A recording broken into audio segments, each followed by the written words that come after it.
So, hello and welcome to our show Beyond the Classroom with OnCourse Vantage.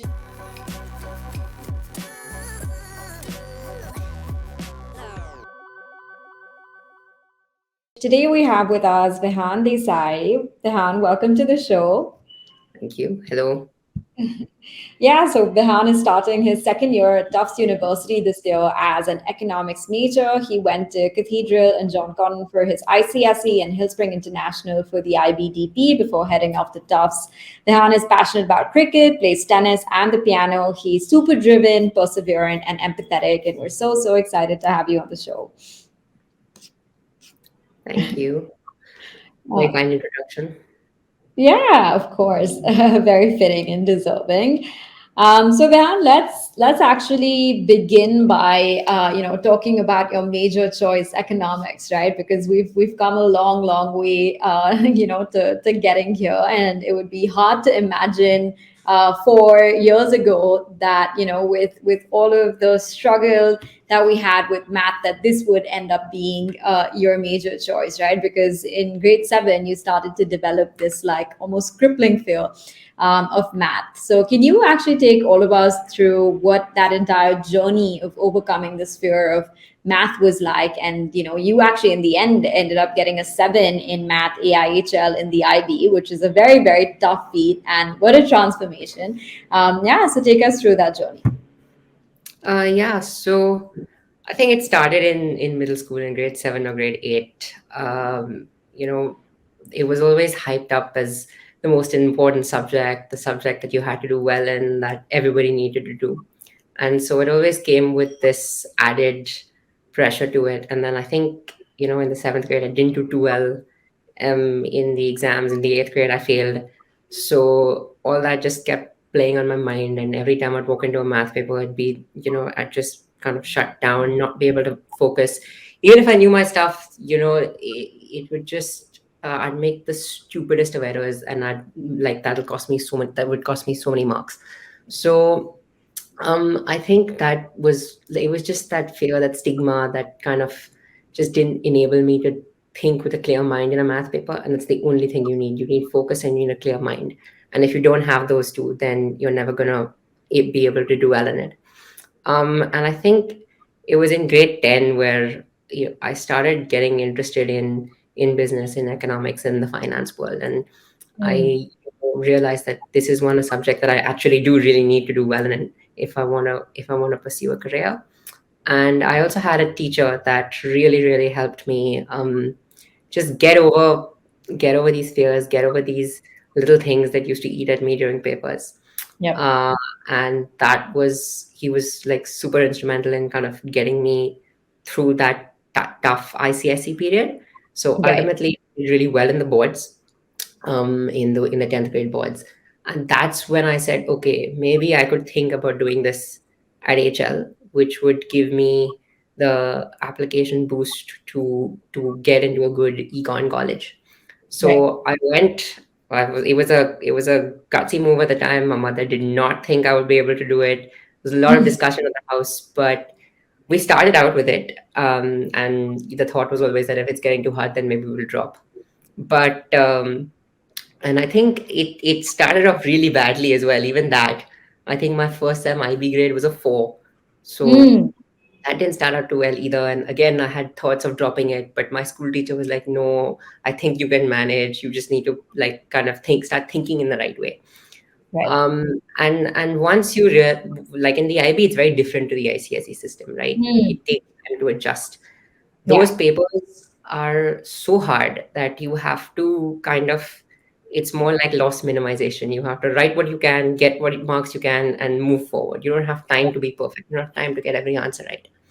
So once you kind of internalize that, I actually ended up doing a lot better.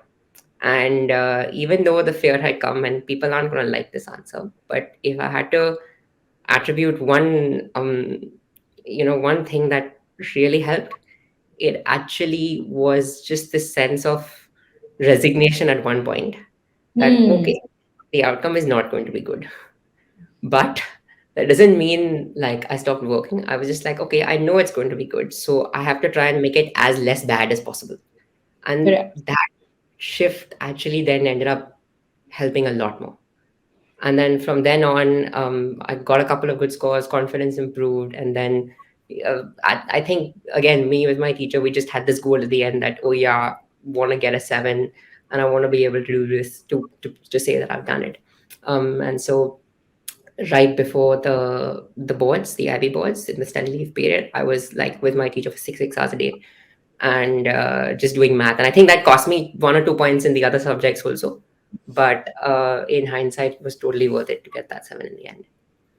Yeah, yeah. I think you touched upon so many important things that, in the first few years, there was almost like this like vicious reinforcing cycle where, you just kept thinking you're bad at the subject, and every exam like kept reinforcing that and telling you that until, you just tried to change your entire attitude and mindset towards it. Had a few key people who came in, like your teachers and tutors, who like, really helped you to think differently about that subject.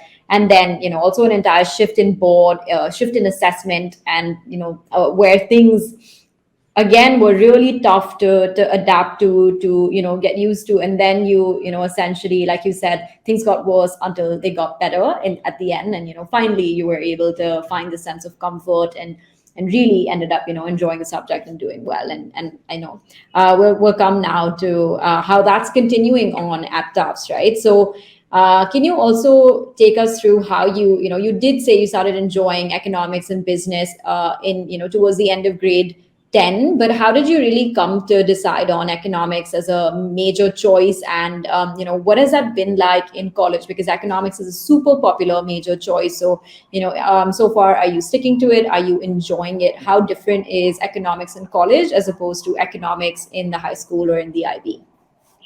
Okay. So I think I chose it as my major. I was very certain it was going to be my major towards the end of grade 11. Hmm. I think if there were like, so going into the IB, I had like chemistry was my favorite choice, favorite subject. And I was thinking of majoring in chem. So I took chem as an HL, and and I really was interested in econ. Whatever I'd heard of it interested me. So I took it as an HL as well in the IB. Yep. By the end of the 11th, I realized my brain is not built for chemistry. It's not going to work. So I decided to ditch that idea. And I think if there was one subject that I was actually managing to do well by the end of grade 11, it was econ. It was just Hmm. something that I understood. It was something that interested me. And I am someone that doesn't have a particular industry, a particular dream job, a dream field, something like that. Hmm. I'm not like, even I'm still not 100% sure what I want to do yet. Uh, and I just think that econ is a subject that will never go waste. Hmm. It's a subject that will be useful to you if you want to do anything at mass scale, anything impactful, anything substantial.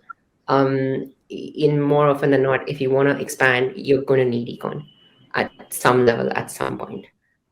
So with that in mind, and with a with an interest in public policy, with an interest in business, I thought econ might be a good major to go down, definitely to start applying with. And then I always told myself I'll, experiment in college and think about what else is there that I can do. And cut to college. I think in my first year, I must have taken classes across 9 or 10 different departments, different disciplines. Right. And still, I think that the one that I'm most excited to go to class for is still econ. That hasn't Hmm. changed. The professors are really great. The course material has been super interesting. I've taken two econ classes so far. I've taken international economics, and I've taken macro theory. Both of them are very, very real world integrated econ classes that have just made the subject so much more sense and so much more real than from a more theoretical subject that you study in high school. And I think that's the major difference, that in college, even though the IB is built up as this, real world focused, application based board, at college, that's still one level further, because you really understand, you look at news articles, you look at policies. A professor will sit and evaluate what the chairman of the Fed is doing at any given point in time, and then expect us to evaluate and decide where the economy is going in our exams, right? And Right. as hard as that is, and how as crazy as that seems, it's a good way to learn. Yep. And so that's what's been the best part about taking econ at college. And how math heavy have your courses been now?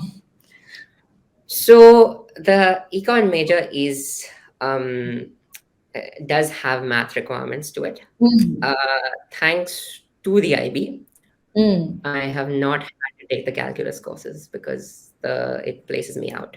So I Yep. have actually only had one math class at econs in for my major so far, which was statistics, which was also Right. largely based off of what I did in IBHL. So Yep. it wasn't too bad. It was pretty smooth. Um, but yeah, so there's and in the econ classes themselves, it depends on your professor. Some of them have a very calculus oriented class, some of them don't. Yeah. By my luck, I've had professors that aren't very oriented, so there's been next to no math in the ones that I've done so far. But it depends on your professor. Like for the more micro theory oriented classes, there's a little bit of calculus, but nothing overwhelming. No very difficult or complicated overwhelming maths that's been involved so far. Gotcha. Yeah, so coming back to your other interests, and like you mentioned, you took classes across various departments in your first year, and I remember you really enjoying IR, public policy, history, even apart from chemistry that you said you eventually thought of as a major choice. So talk about all of the other explorations beyond economics, and how have you been able to make some interdisciplinary connections in college?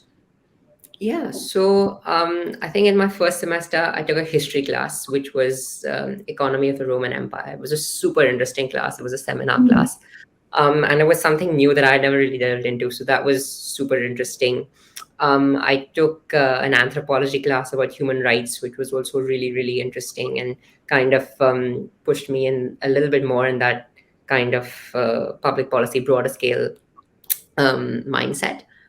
I also took chemistry in my first sem because I was like, oh, what if? Because you have to do natural sciences Right, as a compulsory subject. So I thought maybe it was COVID. Maybe I tried out with the lab aspect of it, which I didn't get to do in the IB. right. And it was interesting. I did fine, but again, reinforced not really for me. And then I decided to take the intro IR class this semester. That class was really, really difficult because Tufts designs it such that it's one of those classes that makes you very, they try to test how serious you are about the major. So it's Right. a very reading intensive class. There's a lot of work. There's easily like 300 to 400 pages of reading every 2 weeks. So it was tough and the papers are kind of difficult, but the content is super interesting. Mm. I absolutely loved whatever I read, whatever I studied. I found it really interesting. So I think I'm going to persist with it. Tufts gives you this option of a double major with econ and IR as with a concentration in international economics.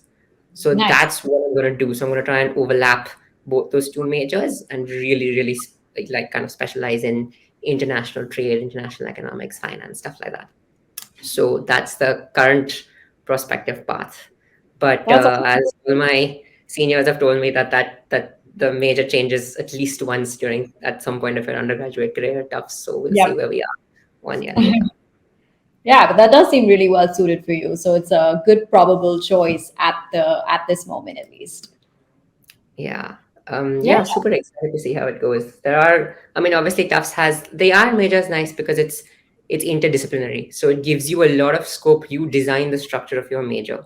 And they let you choose which concentration, which departments you want to touch upon, how you want to structure it. It's the most flexible major at Tufts. So you have a lot of freedom in deciding how you want to do it. It's not one department like the other majors are, where you just have a prescribed course list and you have to do this. There is a lot of freedom in the way you structure your major, and I think that's why it's really helpful to do as a second major option. Interesting. Yeah, Tufts also has a foreign language requirement, right? In its core. Is that something you had to do? Yes, that is something you have to do, and that's the one thing which is making me a little not sure about the major right now, which is that I have to Hmm. figure out how to incorporate the foreign language into everything. So for the IR major, they require 8 semesters of proficiency in a foreign Wow. language, and it has to be one. You can't mix and match, which is the other big Wow. draw. Yeah. Yeah. So that is something like let's say you've come in with knowing a foreign language, and then you can take a placement test and you can get credits for some, and then that's how you can make it easier on yourself. But you have to do 8 semesters for IR, which is a fairly demanding requirement. Hmm. All undergraduates have to do, I think, 3 semesters of foreign language at least Yeah. minimum. And as an IB So student, how many do you place out of with an SL foreign language? I did ab initio, so that placed me out of 2 semesters. I Hmm. think if you do the B level at in IB, that'll place you out of maybe 3 or 4. Got it. Got it. Wow. So which one are you continuing on with in college? So I took French in the IB. I placed out of 2. I took the third French class at Tufts, Hmm. so I'm down at 3. And now I'm gonna continue with 4 this semester. And if it's not too tough, and if I'm kind of managing, then I'll continue on this path. Yeah. Wow. Interesting. Yeah, now just, I mean, let's hold on to Tufts because I want to talk a little bit more about how you ended up there. Tufts was your ED2 choice, and there was a little bit of a debate between Claremont McKenna and Tufts for a long time. And, we did end up applying to CMC as your ED1 choice and then Tufts at ED2. But, from a long time, we did know that Tufts was the right fit for you. Raquel had been, mentioning it to you for a while. And actually, going back to what you said about math and just needing a little bit more time in the IB to adapt and get to a really good score. When we actually applied to CMC ED1, your predicted was a little bit lower than by the time you applied to Tufts with as your ED2 option. And that was actually like reverse for what a lot of people do is they, typically go with, they have a harder ED1 choice and a slightly easier ED2 choice. But in your case, both were tough, and your second one ended up working out because you had a higher predicted score at that point, right? So I mean, really interesting trajectory. But now when you look back at these schools, Claremont McKenna and Tufts, do you feel like you're at the right one? And how so far? What's the reflection been like? 100% I'm at the right one. In hindsight, I honestly don't know why I even did that ED1 to Claremont McKenna. I'm not gonna lie. At the time, it seemed like a really good school, but I think from a people and from a personality point of view, Tufts is so much more of a better fit. I think that yeah, as you said, that with the ED1, with my grades at that point in time, we weren't very confident of shooting a Tufts application, and I was really committed to Tufts. Hmm. It's funny because the first ever college that Rick Hill showed me when I was in grade 9, like towards the end of grade 9, was Tufts. Yeah. When he started saying, "Oh yeah, go see this college, check it out," and he called it right from like the first from the onset. Yeah. So I think from then only it's been on the radar. And then once I actually started going into college research in the towards the end of the 11th or the 12th, it just made a lot more sense fit wise, and I was really committed to it. Everybody told me it's going to be hard, it's going to be competitive. Some people told me I was not going to get in. So I decided that I'm going to give myself that extra semester Yeah. and try and get the grades up, and then shoot a stronger application in December. Hmm. But at that point in time, I think Claremont was looking like a great school for the subjects that I wanted to study, which was public policy and economics. So, and I think this is where you guys also came in to a huge extent with the strategy of saying, oh yeah, like I think Claremont at that point, Claremont one, ED1 would have been much of a higher chance to get into. So we decided to take that chance and go with it. Did not get that, which ultimately worked out in my favor. Yeah. And then because I was feeling that committed to Tufts, I said I'll ED2 to Tufts and improve my chances when the December round came, and that was a fairly easy decision because I think of the colleges that I was applying to, aside from the fact that it would mean I had to give up the UK options Yeah. in case I got in, I was really happy with it, and I thought it was my best chance of getting in. And I think you guys played a huge role in that as well, in saying that yeah, if you want Tufts, ED2 is the way to go. Yeah. So I think that was the whole strategy behind it, and just choosing at what point to apply when. So yeah. Yeah. Yeah. And let's, expand a little bit more about this fit aspect at Tufts, and what you said about fitting right into the community and, really feeling aligned with its values and what it represents. So tell us a little bit more about the community at Tufts. Have you found a great set of friends already in this first year? What clubs and organizations are you involved in? Tell us more about the social life. Yeah, I mean, I really, really love the people at Tufts. Whether like some of them are my friends, some of them I just know, but Hmm. everyone I've met, I found something super interesting about. It is, I don't know how to explain it. It's not something that's easily put into words, but it's the first time where I felt really, really part of a proper community that I haven't felt out of place. And I Hmm. know that there are like if I'm thinking certain things, I have this confidence now that someone else in my group or in at Tufts is thinking along that same line. Yeah. Um, and that gives you a whole sense of security that you're with the right group of people. You don't feel out of place. Right. And when you're in a whole new environment, without your family, without anything that's familiar to you in a new city. I mean, it was my first time in Boston at all, so I'd never seen anything, right? And to have that kind of sense of security early on was really, really helpful in just the whole transition into college life. um, I think a huge part of that was also that I got really lucky, and I got a roommate who is very, very similar to me in the way he thinks and operates. So, the two of us together, it's made life so much easier to just go out there and adjust and adapt to all the changes that happen in your life. Um, but I think Tufts, there are just so many things about them. They're so politically active, but it's Hmm. always like this healthy discourse. It's not any polarized debate. They're all like really, really up for any kind of weird, quirky discussion that you want to have. It's always playing on someone's mind, something or the other, and they're all socially engaged. They all have, the right values and the right motives Hmm. for doing what they do. So I just think that it's a superb community that I'm very privileged to be a part of. And as far as clubs and organizations go, there are over 350 that you can choose from. There are so many. Um, I think the main one for me has been 180 Degrees Consulting. This Hmm. is like it's this student run organization that actually has branches in many universities across America, Yeah. but it's like social impact consulting. So Right. they'll divide you up into teams of 7, and they try to, as far as possible, emulate a professional kind of consulting environment, but you do it for startups, you do it for local NGOs, so it's really Hmm. fulfilling. And it's a great experience that again has been a huge part of my college experience as well. It's kind of I tried it just thinking that this is something I can try out and then let's see, but it's really been a huge part of my first year. Right. And otherwise, I last semester I joined the board, the planning committee of the Tufts Association of South Asians, Hmm. which is of humor to many because my school life I was as far as distanced from Desi culture, which has completely kind of changed in Nice. college. So yeah, I'm part of that now.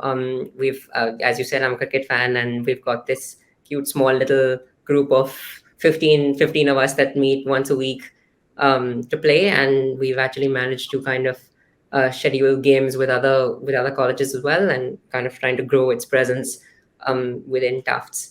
So yeah, I think these are the three main extracurricular activities. I have spent a lot of time in the classroom, more than one would expect in my first year, because I've decided to do so many different disciplines. But Yeah. there's always an opportunity to scale back and decide to give more time to these extracurricular clubs, and they're so important because I think they're also huge in how you expand your social network. Absolutely. Yeah. There are a few ways that you make friends in college. You don't make as many friends through classes because they're large lecture based, not a lot of group work in certain cases. So in the large classes, it's a little more difficult to actually kind of make friends. But Hmm. you will be very friendly with people you live with in your dorm, and through these social clubs is how you meet a lot of people and interact with them face to face for a while. Yeah, that's amazing. I'm so glad that you've been able to find all of these places for yourself at Tufts and are flourishing both inside and outside the classroom. But let's also talk about who makes a jumbo, because we have so many kids looking to apply to Tufts, and it's just like something that is so hard to really define. And you did touch upon it in terms of the healthy discourse, right? Someone who is really empathetic, right? But in terms of what would your advice be for someone looking to apply to Tufts who fits in well? I would say be unequivocally yourself. Mm, Uh, I think that one thing that tough students are very, very proud of is themselves, not in mm, a egotistical way, but in a sense that they're not afraid to just be exactly who they are without any kind of filter. And that's super important. And I think that's what the university is looking for. A lot of people get kind of try to portray themselves as somewhat of a model student, but that definition, it just doesn't apply at Tufts. There's no such thing as a model student. right. Like they really, really respect people who respect where they come from, who Mm, understand that their experiences and how they've shaped them. And so, even when you hear the dean of admissions talking, he will kind of really try to pinpoint the most diverse, unique, quirkiest things that students have done. And that is super important. So don't be afraid. Don't think, oh, this officer, this potential officer who you don't even know is going to think this of me if I write this. right. Just be yourself, and if it's the right fit, then it's the best thing that's for you. And if it's not, then it's probably better in the long run. Mm, It just means that you'll end up going somewhere that is more right for you. yeah, that's very wise. And what do you think that diverse, quirky thing on your application was? Like, what do you think made you stand out? Think it was my essays. If there was one thing that I was very happy with in my application, it was the essays, because there were a lot of, like, between the three, the Common App and the two Tufts essays. Yeah, I think I did things that were, like I just said, I didn't try to hide anything. I just yeah. portrayed the best bits of myself that I wanted to show. But that was still exactly me. I didn't want to kind of filter it out through anything. And I just wrote the way I wanted to, in the style and language that I wanted to. Um, and that was probably why I think I ended up getting in. Yeah. Yeah, I 100% agree. Okay, so with that, we're going to move into a little bit of a fun section of the show where I'm just going to ask you rapid questions and you're going to tell me the first thing that comes to mind.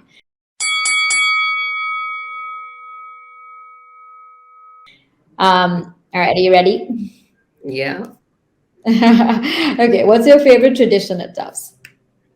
I think spring fling. So obviously, I've just been there a year, but my favorite moment at Tufts was probably the spring fling concert as a tradition. Nice, who played? Florida came, even though he was one hour late and it was freezing cold. He came, and that was a lot of fun. Wow, that sounds awesome. Favorite food at a Tufts dining hall? Dining halls are crap, but uh, Tufts does have the Kindlewind Cafe, and they have awesome paninis. So I'm gonna go with the chicken sandwich at the cafe. Nice. Hardest class you've taken in college? Intro IR. Yeah, wow. Yeah, long shot. Something new you've tried at college?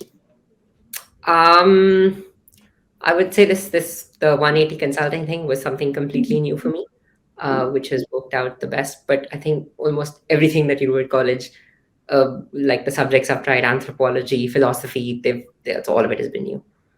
Yeah, so many adventures. Three things we'll find in your dorm room.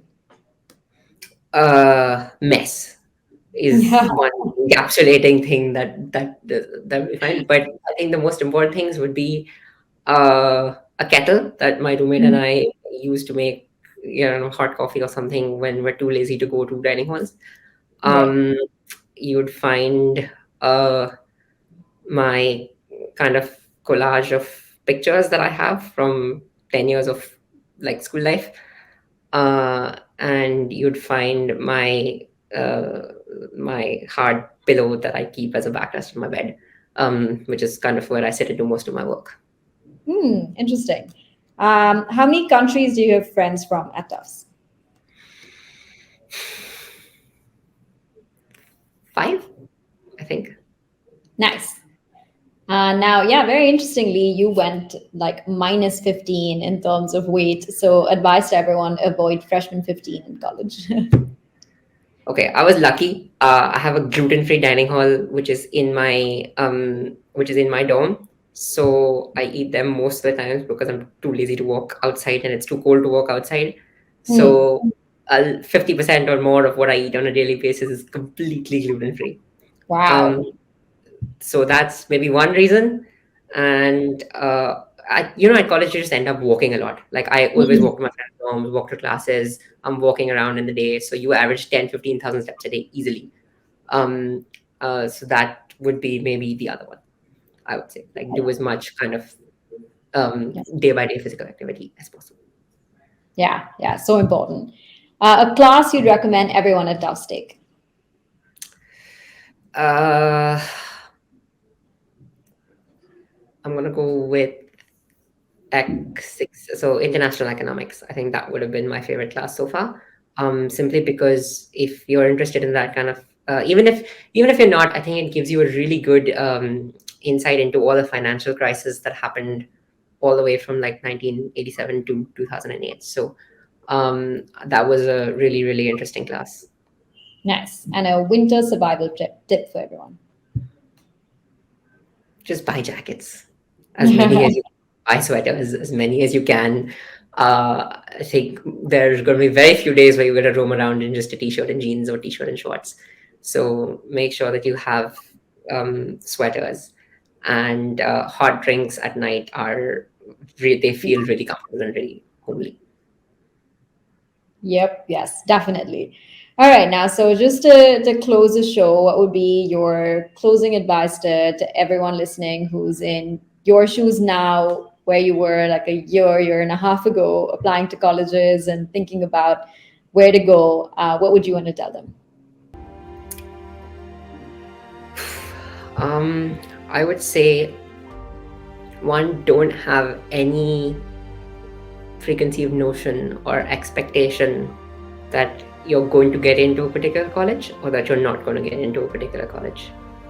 A lot of people look at their grades and resume and say, oh, I think I can get in here. Oh, I think I may not get in here. Don't automatically do that, because I think there's really no such thing. You can be a super amazing student and not get in by yield or whatever it is that colleges do these days. You could be not the best grades wise, but if you write something super awesome or super interesting, or if your personality matches, you may just get into a good college that you thought was out of your supposed league. So I think that is one advice that I definitely would give, is that don't have these expectations, and then plan your, like, where you apply based on that. Like, have a diverse range of colleges that expect different things from people, and then sure enough you kind of end up in one, rather than just saying, oh, these are these category and this is where I'm probably going to get in and not get in, because then you might end up getting stuck sometimes. And don't be disappointed if you don't get a college. It just means that whatever you do end up, it probably wasn't the right fit for you. At some point, I do believe that these colleges know what they're doing, and when they're doing their admissions, they have this goal to create a batch, like a holistic batch that does well and that interacts with each other well. And that's what I've noticed when I've actually gone to college, is that the batch, like all of us, there's some underlying common traits, even though there's so much diversity in experience and thought and things like that. But there are these common traits that are there, and that make it so much easier for us to work with each other, interact with each other on a daily basis. So don't be too, like, it's not because you weren't good enough, it's just because it's not a right personality fit, and you would probably be better off somewhere else. Yes, yes, completely. Yeah, so I 100% agree with that, Vihaan. Ever wise. And this has been so amazing chatting with you. Thank you for making the time to do this with us. And, Thank you. Vihaan did, yeah, for everyone, Vihaan did work with us for 4 years. And, I think the main message of today's show has been that, he just kept at his goals. And eventually, through those 4 years, we were able to get him into a school that was absolutely right for him and, into a major that he's really enjoying right now. Yeah, thank you so much, guys, for all you've done. And I'm very happy that I could help you out with this as well.